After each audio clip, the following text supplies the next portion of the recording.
Le 31 mai 2002, un véritable coup de tonnerre s'abat sur la planète foot. C'est le jour où l'équipe de France est battue par le Sénégal en match d'ouverture de la Coupe du Monde. Mais comment un tel fiasco a-t-il été possible? La cuisse gauche de Zidane est touchée. Réunion de crise au stade de Busan. À ce train, on va pas aller très loin. Il reste 5 jours à Roger Le Maire pour trouver la solution. Les Bleus ne font plus rêver. On a raté complètement notre mondial. Aujourd'hui, je vous raconte comment l'équipe de France de football, grande favorite de la Coupe du Monde, a été battue, à la surprise générale, par le Sénégal. Les Bleus avaient tout pour eux sur le papier. Un soutien populaire massif, un effectif incroyable et expérimenté. Mais en quelques semaines, tout s'est écroulé. Avant même le début de la préparation pour la Coupe du Monde, l'équipe de France est sous le feu des projecteurs. Après le titre de champion, en 1998, Ils s'étaient donné rendez-vous en cette belle après-midi d'été sur les Champs-Élysées. Et quel rendez-vous! Un moment exceptionnel, un de plus. puis le titre de champion d'Europe en 2000 avec comme entraîneur Roger Le Maire. On a perdu, mais on a perdu, mon sang, c'est pas grave, c'est la vie, c'est la vie. T'inquiète, t'as perdu. Elle peut boire un coup alors Pas rancuniers les Italiens, au point de trinquer avec les vainqueurs français. Et les Parisiens l'auront mérité cette victoire, eux qui jusqu'au dernier moment ont bien cru que la fête n'aurait pas lieu. Autant dire qu'en 2002, les Bleus sont forcément très attendus. D'autant plus que TF1, diffuseur de la Coupe du Monde, met les moyens. En mai 2002, la chaîne dévoile l'hymne des Bleus, chanté ni plus ni moins que par Johnny Hallyday. Oh les champions, on est tous ensemble, c'est le grand jeu, la France est debout, votre passion toujours nous rassemble, allez les Bleus, on est tous avec vous. Avec un clip à gros budget. La chanson exceptionnelle, tournage exceptionnel, une cinquantaine de personnes s'est mise au travail pour réaliser ce clip qui a nécessité des centaines de figurants. La chanson est signée Catherine Lara et qui dit Catherine Lara dit énergie et bonne humeur. Quant à Johnny, encore une fois, il nous surprend. Pour faire la promotion de la chanson et souhaiter bonne chance à l'équipe de France, Johnny est invité sur le plateau de Claire Chazal. L'occasion pour lui de parler football avec plus ou moins de réussite, dans une interview devenue mythique. Je pense que notre équipe a le droit d'avoir un hymne à eux et que je suis très fier qu'on m'ait choisi moi. Alors, est-ce que vous les connaissez, ces joueurs de football? J'en connais quelques-uns. Bon, bien sûr, je connais Zazie. Bon, je l'adore comme joueur. Bon, comme beaucoup. Bon, j'en connais quelques-uns, pas très bien, mais je les rencontre de temps en temps et je sais qu'ils m'aiment bien et ils vous admirent. Ils étaient contents d'avoir. Moi, je les admire aussi parce que ce qu'ils font, je serais incapable de le faire. Je connais Zazie, bon. Zazie, ou plutôt Zizou, Zinedine Zidane, c'est bien lui qui doit être le fer de lance des Bleus lors de cette Coupe du Monde. À 30 ans, il est au sommet de sa carrière. Et on va y revenir dans un instant. Alors elle ressemble à quoi la liste des Bleus préparée par le sélectionneur Roger Le Maire? On va voir qu'elle est surtout très expérimentée. Dans les buts, Fabien Barthez occupe le poste de titulaire, comme lors des titres de 98 et 2000. En défense, les Bleus se présentent avec le même quatuor que la finale de 1998. Marcel Desailly, 33 ans, club Chelsea, 93 sélections. Franck Leboeuf, 34 ans, club Marseille, presque 2 fois moins de sélections.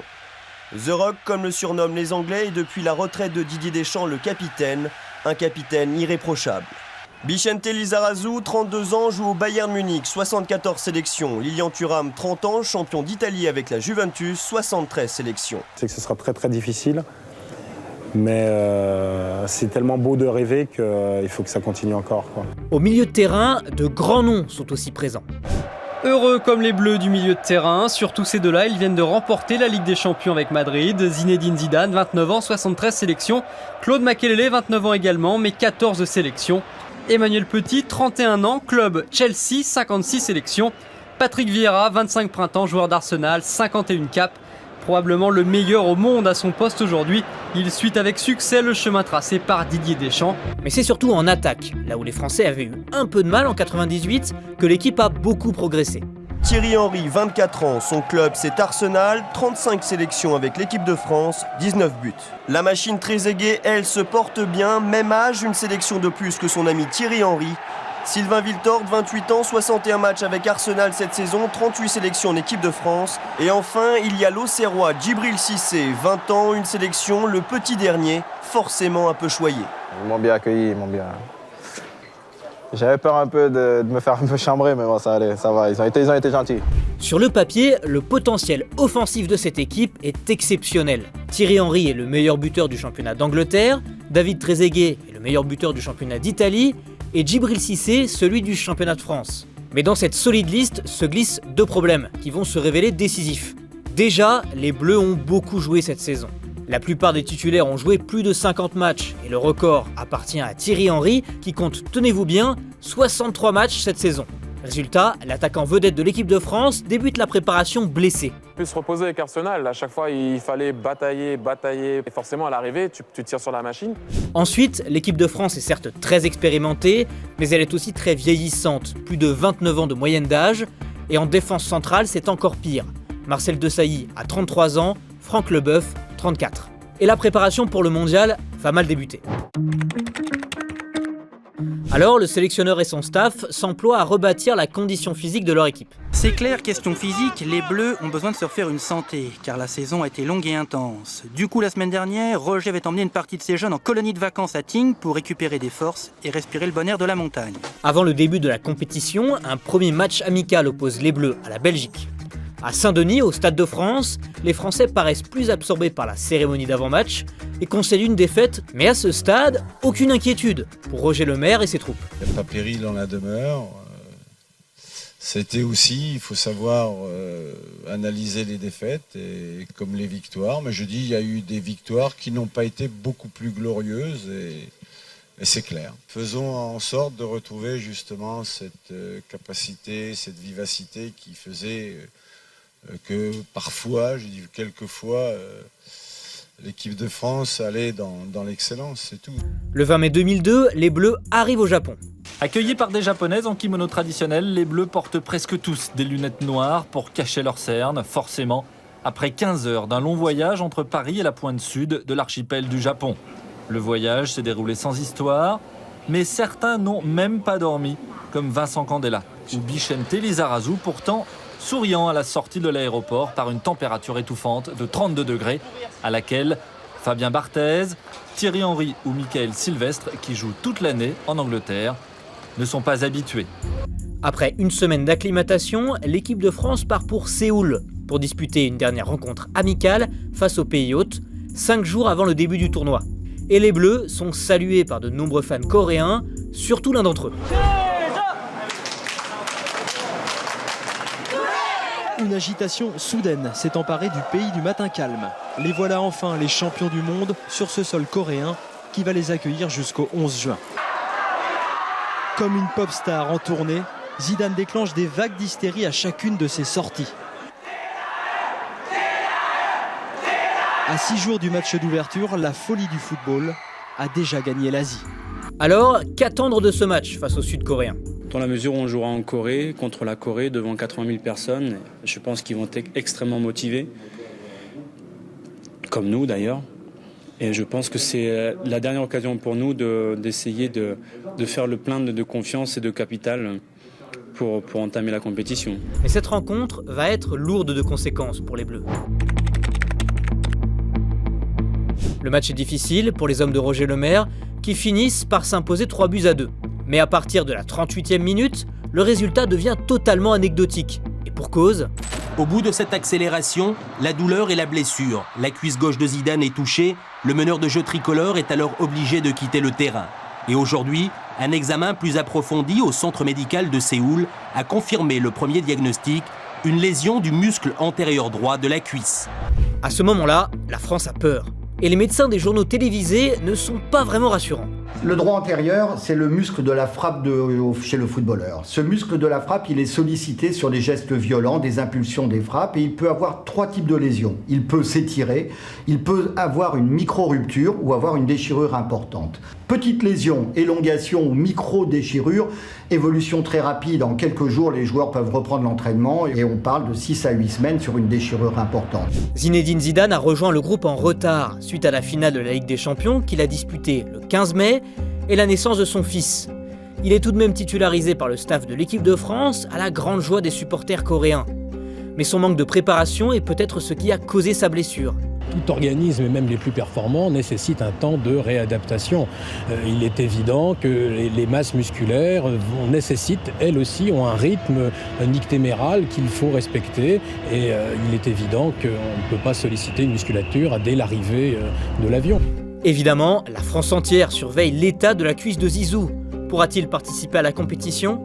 Le médecin des Bleus reste énigmatique. Je crois que maintenant la tête et les jambes c'est un tout, et dans toute blessure physique, il y a bien sûr une certaine fatigue qui peut être psychologique. La psychologie a une très grosse importance dans la récupération, parce qu'on sait très bien qu'un sujet qui n'a pas un bon moral va cicatriser beaucoup moins bien. C'est pour ça qu'il faut toujours positiver, il faut toujours aller de l'avant et se donner des challenges. Seule certitude, Zidane va manquer le match d'ouverture face au Sénégal, ce qui ne réjouit pas non plus les Sud-Coréens. Une Coupe du Monde sans Zidane, c'est pas une vraie Coupe du Monde. C'est le meilleur joueur du monde. Il va beaucoup manquer à son équipe, mais la France jouera la finale avec lui. En rééducation, Zidane n'a pas trouvé un moment cet après-midi pour se détendre avec ses coéquipiers dans la résidence de l'équipe de France. Le meneur de jeu des Bleus est soumis depuis aujourd'hui à un régime particulier. Le médecin lui a notamment prescrit de la course à pied, du vélo et de la natation. Malgré cette absence de marque, la France reste largement favorite. Et la veille du match, les journalistes sont toujours confiants et tentent de comparer le parcours des Bleus à la Coupe du Monde victorieuse de 1998. Rappelons la composition du groupe des Français, il n'est pas considéré comme le plus difficile. Outre le Sénégal, il comprend donc l'Uruguay et le Danemark. Les deux premiers seront qualifiés pour les huitièmes de finale. Et inévitablement, ce sont les moments forts de la Coupe du Monde 98 qui reviennent en mémoire. Le suspense, les frayeurs, la finale éclatante et la grande fête après la victoire. Et avec peut-être un signe venu du ciel, c'est le vent qui s'est levé ce soir sur Séoul, comme il y a 4 ans à Marseille, avant le premier match du Mondial. En 98, l'Afrique du Sud avait perdu 3-0. C'est peut-être de bon augure pour les Français avant d'affronter le Sénégal. Vient l'heure du match d'ouverture pour les Bleus. Le jour J, les Bleus sont concentrés. Le fait de jouer, déjà, c'est un grand honneur. Le fait de participer à ce match d'ouverture, c'est un grand honneur pour l'équipe de France. Mais c'est aussi une grande pression. Parce que le monde entier vous regarde. C'est souvent des matchs pièges. Pour Patrick Vieira, ce match est forcément particulier. Le milieu de terrain d'Arsenal est né à Dakar, y a vécu jusqu'à ses 8 ans avant d'arriver en France avec ses parents. Il appelle ses partenaires à se méfier. C'est une équipe qui est sur la phase montante. Je pense ça va devenir une des meilleures équipes africaines. La plupart des joueurs jouent dans le championnat français. Ça veut dire qu'ils ont quand même une notion tactique et techniquement ils sont quand même meilleurs que les autres nations africaines. Et après les dernières heures de repos, le bus des Bleus a quitté l'hôtel direction le stade de Séoul. En quelque sorte, le début de l'aventure asiatique des champions du monde. Et Patrick Vieira a raison. Quelques mois plus tôt, en février 2002, la sélection sénégalaise s'est hissée en finale de la Coupe d'Afrique des Nations, vaincue par le Cameroun au tir au but. Du côté des supporters, on y croit. La place de l'Hôtel de Ville retrouve ses maquillages tricolores, ses drapeaux, sa foule prête à bondir, comme en 98. Mais pendant le match, les Bleus et leurs fans vont vite déchanter. 14h, sur l'écran, la défense française vient de craquer. Sur le parvis, le Sénégal enflamme la défense. Ils sont surpris dès la 30e minute par un but de Papa Bouba Diop et ne parviennent pas à revenir. Sans Zinedine Zidane, les joueurs de l'équipe de France sont lents, paraissent fatigués et sont aussi malchanceux car ils touchent 3 fois les montants. Au bout des 90 minutes, la France est battue, ce qui provoque la colère des supporters français mais la joie des supporters sénégalais. Mon cœur battait quand même pour l'équipe la plus faible, donc la France. Et là aujourd'hui, c'est le Sénégal qui a gagné, je suis super content, mais je sais que la France va se qualifier. À ce stade, et malgré cette défaite surprise, rien n'est perdu pour les Bleus. Mais ce résultat marque en fait le début d'un long chemin de croix dans cette phase de poule du Mondial 2002. Malgré un match objectivement mauvais de la part de son équipe, Roger Lemaire ne se montre pas très critique envers ses joueurs. On peut toujours regretter quelque chose, mais sur le fond, non, parce que je pense que l'équipe de France avait les moyens de remporter ce match. Et c'est vrai quand même que, compte tenu de la débauche d'énergie de l'équipe de France, elle n'a pas été récompensée. Pour le deuxième match face à l'Uruguay, les Bleus sont toujours privés de Zidane et ils concèdent le nul 0-0. Les choses se compliquent, mais tout reste possible. une seule condition pour se qualifier, gagner de 2 buts face au Danemark. Réunion de crise au stade de Busan. À 4 jours du match contre le Danemark, les regards se tournent à nouveau vers Zidane. Le meneur de jeu va mieux, mais il ménage encore sa cuisse et il ne s'entraîne toujours pas à fond avec ses coéquipiers. Et contre le Danemark, le sélectionneur devra se passer de Leboeuf blessé et surtout de Petit et Henry, tous les deux suspendus. Il nous reste encore des munitions, mais à ce train, on ne va pas aller très loin. Donc il faut faire très attention. L'équipe de France joue son va-tout dans la compétition. Zinedine Zidane est de retour. Zizou va nous sauver, ouais, Zizou. Les Bleus sont surpris dès la 22e minute par un but de Romdahl. Le but danois, le scénario catastrophe. 1-0. Danemark. Et vous allez voir que pendant le match, le pays s'arrête. La rencontre est même diffusée en direct dans les haut-parleurs des gares. Encore une fois, l'équipe de France n'a pas de chance, avec Thuram qui essaie de sortir dans la foulée et qui va récupérer. On commence à sortir les mouchoirs. La France n'arrive pas à marquer, les Bleus ne font plus rêver. Zidane joue clairement blessé et ne parvient pas à relancer l'attaque de l'équipe de France qui reste une nouvelle fois muette. À l'arrivée, une nouvelle défaite 2-0 et une élimination piteuse en phase de poule de la Coupe du Monde. Vraiment, on a raté complètement notre mondial, dès le départ d'ailleurs. Le maire à la NPE et surtout, écoute, Giroud, entraîneur de l'équipe de France, voilà. Cet échec marque une fin de cycle. Le sélectionneur de l'équipe, Roger Lemaire, est remercié. Et Youri Djorkaeff, un des piliers du titre de 98, arrête sa carrière internationale. Mais de nombreux joueurs présents en 2002 feront aussi partie de l'aventure de la Coupe du Monde 2006, où les Bleus atteindront la finale. Pour ce qui est de ce mondial en Corée du Sud, le Brésil de Ronaldo, Ronaldinho et Rivaldo l'emporte en finale contre l'Allemagne 2-0. C'est la fin de ce flashback sur le parcours de l'équipe de France au mondial 2002. Si la vidéo vous a plu, n'hésitez pas à liker et à vous abonner à notre chaîne INA Actu. Et si vous avez d'autres idées de sujets que vous aimeriez qu'on creuse, n'hésitez pas à nous le dire en commentaire, je vous lirai. On se retrouve très vite pour une prochaine vidéo.